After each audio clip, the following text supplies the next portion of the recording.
प्राण गमवावा लागला आहे, अनेक जखमी आहेत आणि स्वतः पंतप्रधान, गृहमंत्री, तेथील मुख्यमंत्री हे परिस्थितीवर लक्ष ठेवून आहेत. पंतप्रधानांच्याही सूचना आलेल्या आहेत.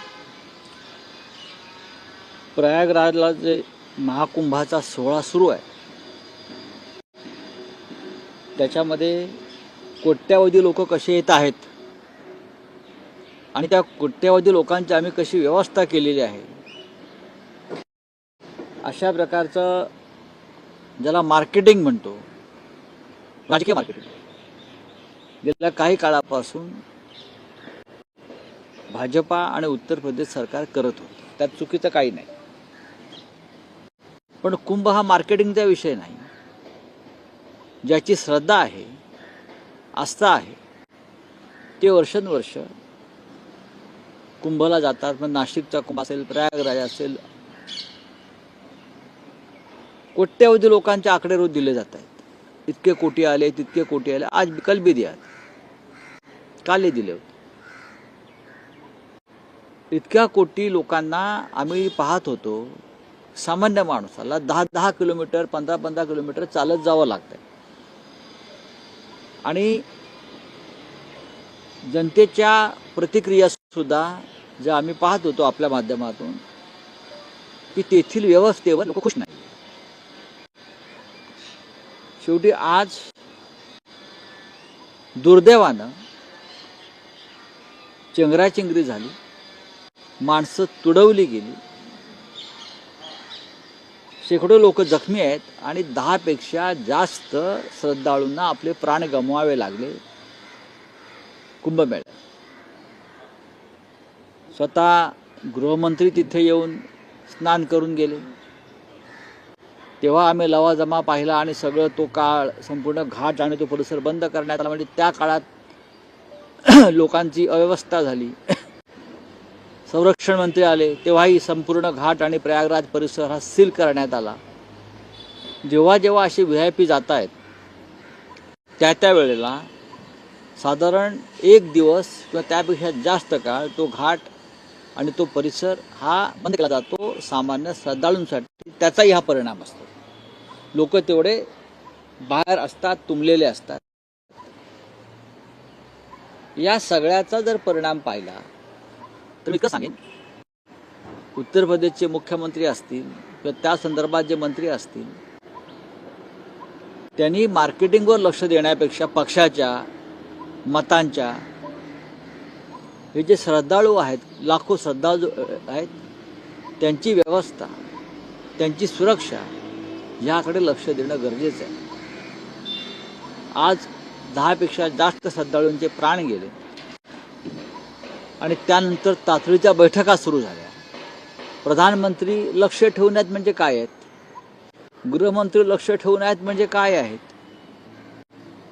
ज्यांनी प्राण गमावले ते येणार आहेत का, जे रस्त्यावर झोपले आहेत, आपण पाहिलं असेल की व्यवस्था केली आहे, लोक रस्त्यावर झोपत आहेत. अनेक महिला मी पाहिलं की खुल्या सडकेवर, फुटपाथवर, रस्त्यावर झोपून 1954 साली तिकडे जो कुंभ झाला त्याची व्यवस्था पहा. स्वतः देशाचे प्रधानमंत्री पंडित नेहरू यांनी व्यवस्था कशी आहे पाहण्यासाठी दौरा केला. तेव्हाचे मुख्यमंत्री गोविंद वल्लभ पंत हे तिथे पूर्ण काळ उपस्थित होते असं माझी माहिती आहे. इथं सुद्धा त्यांनी व्यवस्था केल्या होत्या आणि त्यांनी त्याचं राजकीय भांडवल करण्यासाठी कुंभ आयोजित केला नव्हता.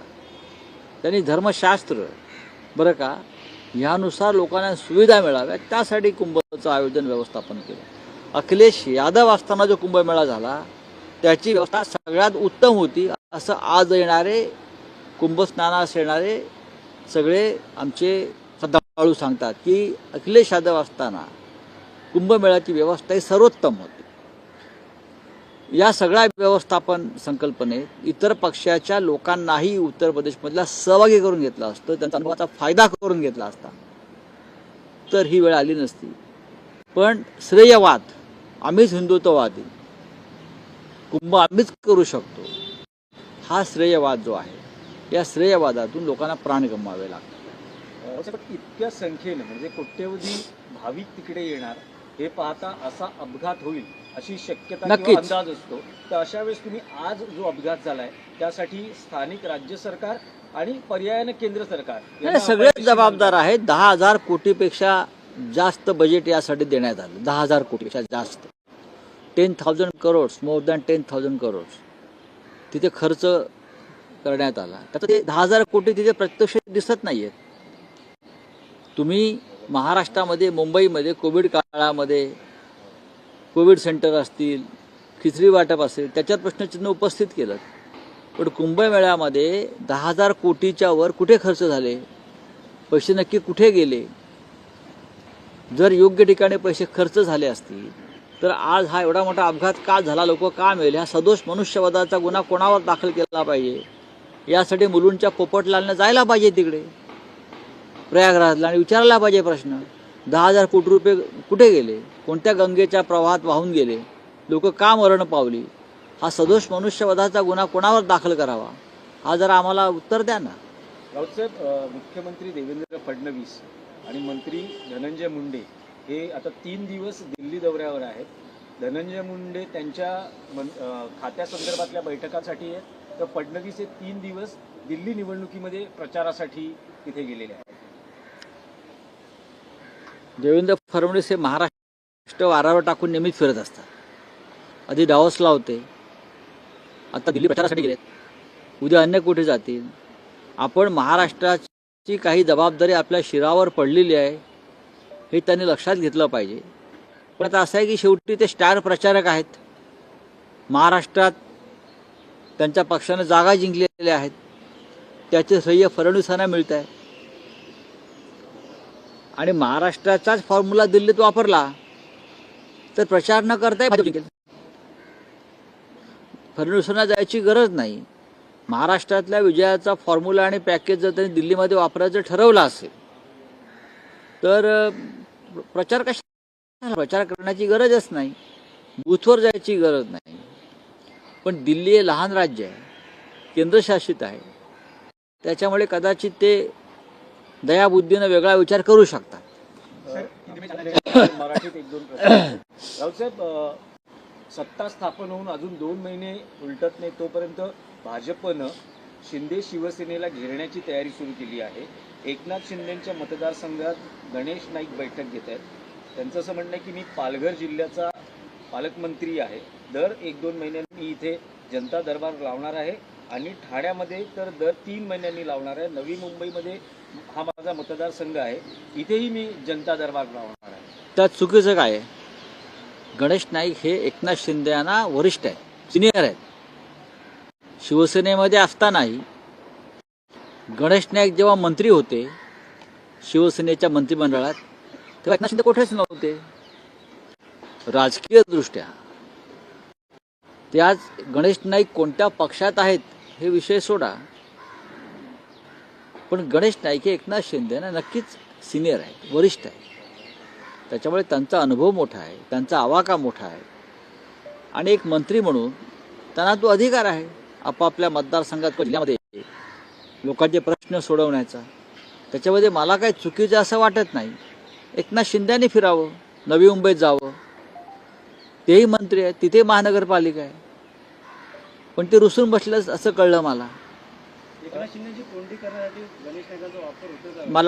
मला असं म्हणायचं नाही, मी त्या संदर्भात काही भाष्य करणार नाही.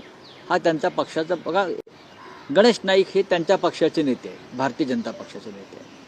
धनंजय मुंडे गणेश नाईक हे त्याच्या आधी राष्ट्रवादी पक्षात होते. गणेश नाईक त्याआधी शिवसेनेमध्ये सुद्धा होते. त्याच्यामुळे गणेश नाईकांचा प्रवास फार मोठा आहे आणि एकनाथ शिंदेने आत्ता प्रवासाला सुरुवात केली आहे. एकनाथ शिंदेने आत्ता एक पक्ष बदललेला आहे. अजून जेव्हा ते 2-3 पक्ष बदलतील भविष्यामध्ये, मला ती साधारण शक्यता वाटते, त्यावेळा ते त्यांची स्पर्धा होईल पक्ष बदलण्याची आणि एकनाथ शिंदेच्या नाराजीच्या बातम्या सतत येत आहेत. ते बैठकीला प्रत्यक्ष उपस्थित बघा, नाराज कोण आहे काय त्याच्यावर कॉन्फरन्सिंगच्या माध्यमातून उपस्थित राहणार. असं आहे की ते आता टेक्नॉलॉजीचा वापर करत असतील. एकनाथ शिंदे हुशार आहेत फार ते, आणि एकनाथ शिंदे नाराज आहेत की नाही त्यांनी सांगायला पाहिजे, आपण कसं काय सांगणार. त्यांनी सांगायला पाहिजे हो मी नाराज आहे, किंवा त्यांचे जे बॉस आहेत फडणवीस त्यांनी सांगायला पाहिजे हो एकनाथ शिंदे नाराज आहेत. ज्या अर्थी ते मंत्रिपदाला चिटकून बसलेले आहेत त्या अर्थी ते नाराज नाही. त्यांना बिन खात्याचं मंत्री केलं तरी ते मंत्रिपद सोडणार नाहीत, एवढी हिंमत लागते. कारण त्यांच्या डोक्यावर ईडी आणि सीबीआयची आणि तपास यंत्रणांची तलवार आहे. त्यामुळे बिन खात्याचे मंत्री म्हणून जरी अशा लोकांना ठेवलं तरीही ते मंत्रिपदाला चिटकून राहतील आणि मी नाराज आहे असं कधीच बोलणार नाही. बोलिये. आता मी कसं काय सांगू त्याच्यावर. आपलं पद वाचवण्यासाठी शेवटी त्यांना दिल्लीतच जावं लागतं. अजित पवार गटाचे ते मंत्री आहेत, पण खुलासा द्यायला कुठे जावं लागतंय तर दिल्लीमध्ये अमित शहाकडे. त्यांच्या पक्षाचे राष्ट्रीय अध्यक्ष मुंबईत आहेत किंवा बारामतीत आहेत किंवा पुण्यात आहेत बसलेले, पण त्यांचा पक्षाचा मंत्री खुलासा देण्यासाठी दिल्लीत जातोय. ही महाराष्ट्राची अवस्था है. प्रयागराज बोलिए. में कल जिस तरह से भगदड़ मची है, 10 से ज्यादा लोगों की मौत हुई है, क्या कहना चाहेंगे इस विषय पर? क्या कहें, प्रयागराज में जो कुंभ चल रहा है उसमें भारी संख्या में लाखों लोग आ रहे हैं. बीजेपी के लोग करोड़ों की बात करते हैं, वो मार्केटिंग है. करोड़ों लोग लाने की कोशिश है, ये उनकी प्रचार यंत्रणा है. करोड़ों लोगों को लाओ, आइए आइए आइए और हमारा काम देखिए, ये उनका एक प्रचार का तरीका है, इवेंट है. कुंभ कोई इवेंट मैनेजमेंट नहीं है, कुंभ श्रद्धा का विषय है. करोड़ों लोग अगर आप वहाँ लाते हैं, बुलाते हैं, तो उनकी व्यवस्था क्या है. लोग सड़क पर बैठे हैं, महिलाएं सड़क पर सोई है. मैंने उनकी रिएक्शन देखी है कि क्या है कुंभ. लोग अभी भी अखिलेश यादव जी के कार्यकाल में जो कुंभ हुआ था उसकी याद दिखाते. वो व्यवस्था सर्वोत्तम व्यवस्था थी अखिलेश यादव जी की. आज भी मैं बात करता हूँ लोगों से तो बोलते नहीं हम उस बार भी आए थे जब अखिलेश यादव जी मुख्यमंत्री थे, उस वक्त सर्वोत्तम व्यवस्था रही. लेकिन आज आप लाखों करोड़ों लोग आते हैं, दर दिन आंकड़े देते, आज 3 करोड़ आ गए, आज 4 करोड़ आ गए, आज 15 करोड़ आ गए. व्यवस्था क्या है. वीआईपी आते हैं, हमारे रक्षा मंत्री आकर गए, एक दिन तक पूरा घाट बंद रहा. वहाँ गृह मंत्री आ गए, पूरा प्रयागराज बंद रहा. केंद्रीय मंत्री आते हैं तो पूरा एरिया बंद होता है. तो उससे भी प्रेशर आता है ना व्यवस्था के ऊपर, और भीड़ बढ़ जाती है. तो ये भगदौड़ हुई है. 10 लोगों से ज़्यादा लोगों की मौत है. मैं मानता हूँ कि प्रशासन ने की हुई हत्या है, जिसे हम निर्दोष मनुष्यवध, सदोष मनुष्यवध कहते हैं. तो आप किसको जवाबदेही आप मानेंगे. महाराष्ट्र में, मुंबई में कोविड काल में, चाहे कोविड सेंटर हो, चाहे खिचड़ी का डिस्ट्रीब्यूशन हो, उसमें आप जवाब मांगते हो क्या किया आपने. तो हमारा सवाल है, कुंभ के व्यवस्था में ये जो चूक हुई है इसके लिए कौन जिम्मेदार. 10,000 करोड़ से ज़्यादा पैसा खर्च हुआ है, 10,000 करोड़ से भी ज़्यादा. कहाँ गया पैसा. व्यवस्था अगर होती तो ये लोग नहीं मर जाते. सैकड़ों लोग जख्मी हुए, आज इंजर्ड हुए. तो ये अव्यवस्था है. भारतीय जनता पार्टी उस माध्यम से राजनीतिक प्रचार कर रही है, कुंभ की मार्केटिंग का फायदा उठाकर चुनाव लड़ना चाहती है. ये कोई श्रद्धा नहीं है उनकी, ये राजनीति है. हर जगह पर राजनीति करते हैं और लोग अपने जान को खो बैठते हैं. कहीं ना कहीं स्टेट डिपार्टमेंट हो या सेंट्रल फेल्योर हो, सभी जिम्मेदार है ना, सभी जिम्मेदार है. ये वीआईपी लोग दर दिन जाते हैं, वीवीआईपी, उनके लिए पूरा प्रयागराज बंद किया जाता है. पूरा घाट, गंगा का पूरा घाट बंद किया जाता है प्रयागराज में. वीआईपी, सभी वीआईपी लोगों को एक दिन रखना चाहिए. यही दिन आपको आना है, उस दिन और कोई नहीं जाएगा. देवेंद्र फडणवीस जी दिल्ली जा रहे इलेक्शन के क्या जरूरत है. वो स्टार प्रचारक जरूर है, महाराष्ट्र जीत लिया है. कैसे जीता है महाराष्ट्र ये भी आप सबको मालूम है. अगर महाराष्ट्र का ही जीतने का फार्मूला ये दिल्ली में लगाएंगे तो किसी को भाजपा को प्रचार की जरूरत नहीं है. जिस फार्मूला से महाराष्ट्र में जीत गए हैं, चाहे ईवीएम हो, चाहे पैसे की ताकत हो, चाहे घोटाला हो, अगर ये करना है तो दिल्ली में क्यों प्रचार करते हो. ऐसे आप जीत जाओगे. सभाएं लेकर आप क्या करोगे. मुझे लगता है कि कोई ज़रूरत नहीं है. लेकिन दिल्ली एक छोटा राज्य है, केंद्र शासित है. केंद्र शासित राज्य के अधिकार तो केंद्र के पास है, वही चलाएंगे, लेफ्टिनेंट गवर्नर.